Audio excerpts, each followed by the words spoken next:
Hi everyone, it's Sherry Miller here today, and I'm sitting here in my pasture in the tall grass, waving a tiny bit in the wind.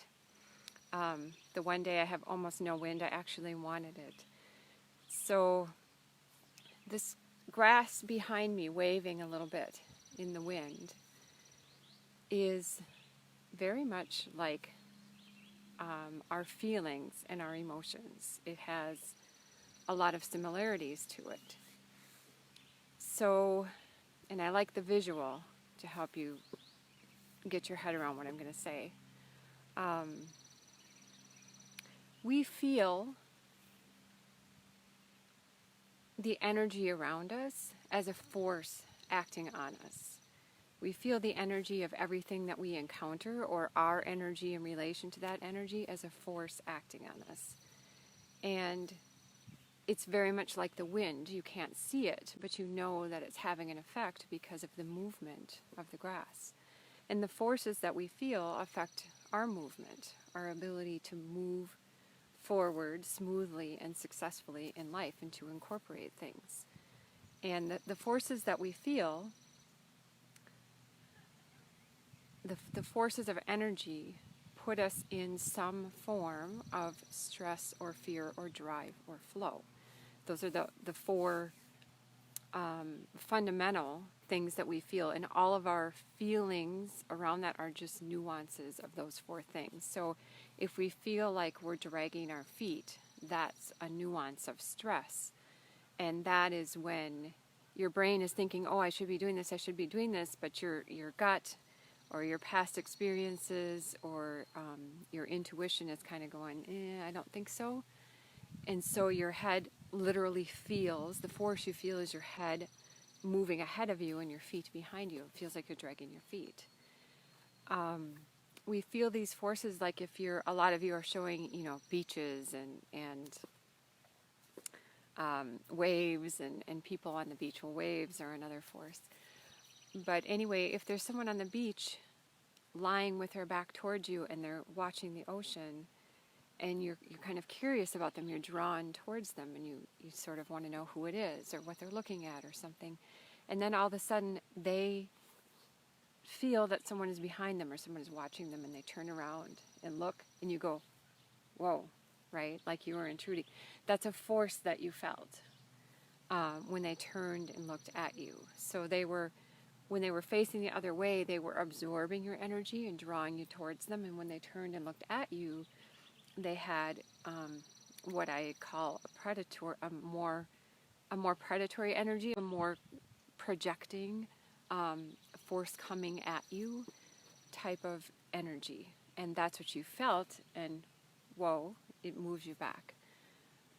So we are feeling these things constantly all day long. It's what makes us pick up a cup of coffee or read a book or get out of the way of an oncoming car.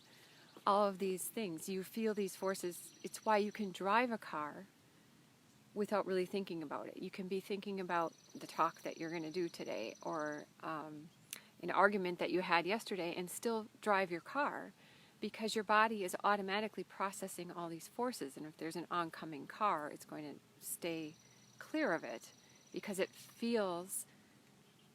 in essence predicts what it would be like to encounter that oncoming car, and then prevents that from happening. In this case, it would prevent that from happening. So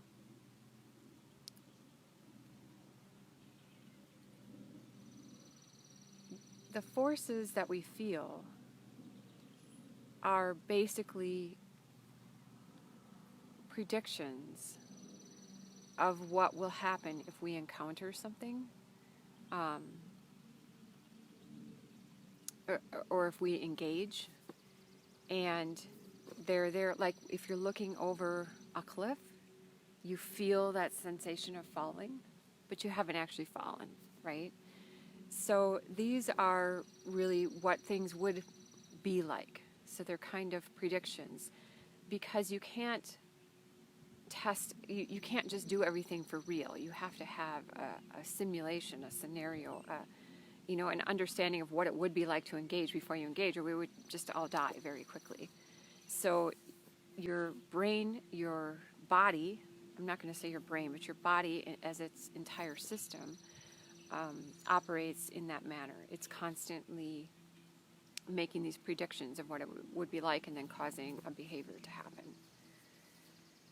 So when you start being able to have an awareness of these forces and understand how they work and understand how that's really the power of presence, is that you're able to function fully within these forces in a way that is conducive to life. And when we jump into past and future, then we disconnect from that, and that's when most of our problems in life happen. But as you learn to become aware of what's happening in your person, in your being, and how it works, and how you can start working with nature instead of against nature, which when we go into our head, we're kind of working against that. When you start learning how to work with it, it can be incredibly life-changing. It's very, very powerful to understand. Right now, self-help is really throwing everything at neuroscience. And I think that's just totally the wrong direction. It's interesting, but your brain's going to do what your brain is going to do, regardless of if you understand it or not. But when you understand what prevents you from staying present and going into your head, that is way more powerful than understanding how your brain works. And I'll be explaining that and maybe demonstrating some of that as we go throughout this challenge. But I really believe the future of self-help and personal development is going to be more along the lines of physics. It's going to be understanding the forces we feel, understanding the energy.